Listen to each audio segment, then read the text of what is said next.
हरे कृष्णा। धर्मराज युधिष्ठिर कहने लगे कि हे भगवान, मैंने कार्तिक शुक्ल एकादशी अर्थात प्रबोधिनी एकादशी का सविस्तार वर्णन सुना। अब आप कृपा करके मुझे मार्गशीर्ष माह के कृष्ण पक्ष की एकादशी के विषय में विस्तार से बतलाइए। इस एकादशी का क्या नाम है तथा इसके व्रत का क्या विधान है? इसकी विधि क्या है? इस व्रत को करने से किस फल की प्राप्ति होती है? कृपया यह सब विधान पूर्वक कहिए। इस पर भगवान श्री कृष्ण बोले, मार्गशीर्ष माह के कृष्ण पक्ष में आने वाली इस एकादशी को उत्पन्ना एकादशी कहा जाता है। यह व्रत शंखोद्धार तीर्थ में स्नान करके भगवान के दर्शन करने से जो फल प्राप्त होता है उसके बराबर पुण्य मिलता है। व्रत करने वाले भक्त को चोर, पाखंडी, पर स्त्रीगामी, निंदक, मिथ्याभाषी तथा किसी भी प्रकार के पापी से बात नहीं करना चाहिए। इसका महात्म्य मैं तुमसे कहता हूँ, ध्यान पूर्वक सुनो।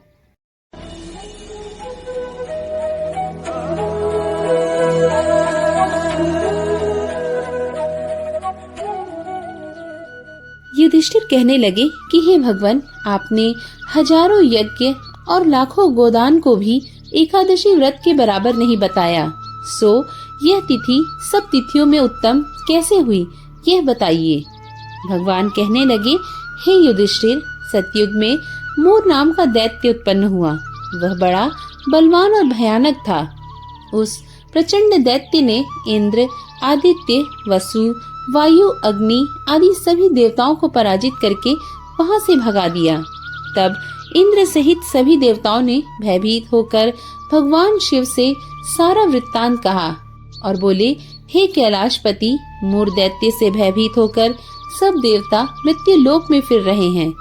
तब भगवान शिव ने कहा, हे देवताओं, तीनों लोकों के स्वामी, भक्तों के दुखों का नाश करने वाले भगवान विष्णु की शरण में जाओ। वे ही तुम्हारे दुखों को दूर कर सकते हैं। शिव जी के ऐसे वचन सुनकर सभी देवता क्षीर सागर में पहुँचे। वहाँ भगवान को शयन करते देख हाथ जोड़कर उनकी स्तुति करने लगे कि हे देवताओं द्वारा स्तुति करने योग्य प्रभु, आपको बारंबार नमस्कार है। देवताओं की रक्षा करने वाले मधुसूदन, आपको नमस्कार है। आप हमारी रक्षा करें। दैत्यों से भयभीत होकर हम सब आपकी शरण में आए हैं। आप इस संसार के कर्ता, माता पिता, उत्पत्ति और पालन करता और संहार करने वाले हैं। सबको शांति प्रदान करने वाले हैं। आकाश और पाताल भी आप ही हैं। सबके पितामह ब्रह्मा, सूर्य, चंद्र, अग्नि, सामग्री, होम आहुति, मंत्र तंत्र, जप, यजमान, यज्ञ, कर्मकर्ता, भोक्ता भी आप ही हैं। आप सर्वव्यापक हैं। आपके सिवा तीनों लोकों में चर और अचर कुछ भी नहीं है। हे भगवान, दैत्यों ने हमको जीतकर स्वर्ग से भ्रष्ट कर दिया है और हम सब देवता इधर उधर भागे भागे फिर रहे हैं। आप उन दैत्यों से हम सब की रक्षा करें। इंद्र के ऐसे वचन सुनकर भगवान विष्णु कहने लगे कि हे इंद्र, ऐसा मायावी दैत्य कौन है जिसने सब देवताओं को जीत लिया है? उसका नाम क्या है? उसमें कितना बल है और किसके आश्रय में है तथा उसका स्थान कहाँ है? यह सब मुझसे कहो। भगवान के ऐसे वचन सुनकर इंद्र बोले, भगवान, प्राचीन समय में एक नाड़ी जंग नामक राक्षस था। उसके महापराक्रमी और लोक विख्यात मूर नाम का एक पुत्र हुआ। उसकी चंद्रवती नाम की नगरी है। उसी ने सब देवताओं को स्वर्ग से निकालकर वहां अपना अधिकार जमा लिया है। उसने इंद्र, अग्नि, वरुण, यम, वायु, ईश, चंद्रमा, नैऋत आदि सबके स्थान पर अधिकार कर लिया है।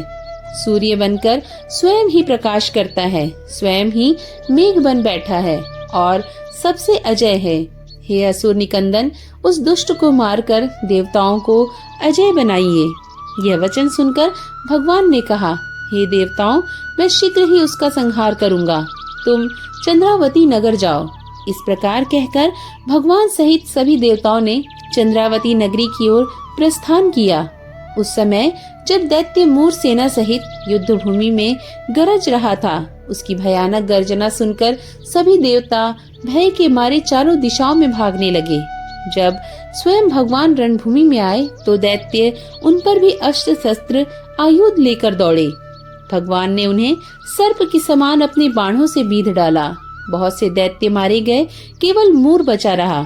वह अविचल भाव से भगवान के साथ युद्ध करता रहा। भगवान जो भी तीक्ष्ण बाण चलाते वह उसके लिए पुष्प सिद्ध होता। उसका शरीर छिन्न भिन्न हो गया, किंतु वह लगातार युद्ध करता रहा। दोनों के बीच मल्ल युद्ध भी हुआ। कहते हैं 10,000 वर्ष तक उनका युद्ध चलता रहा, किंतु मूर नहीं हारा। थककर भगवान बद्रिका आश्रम चले गए। वहाँ हेमवती नामक सुंदर गुफा थी। उसमें विश्राम करने के लिए भगवान उसके अंदर प्रवेश कर गए।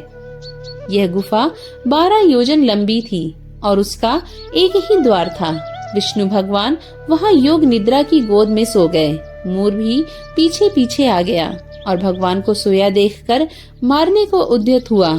तभी भगवान के शरीर से उज्जवल कांतिमय रूप वाली देवी प्रकट हुई। देवी ने राक्षस मूर को ललकारा, युद्ध किया और उसे तत्काल मौत के घाट उतार दिया।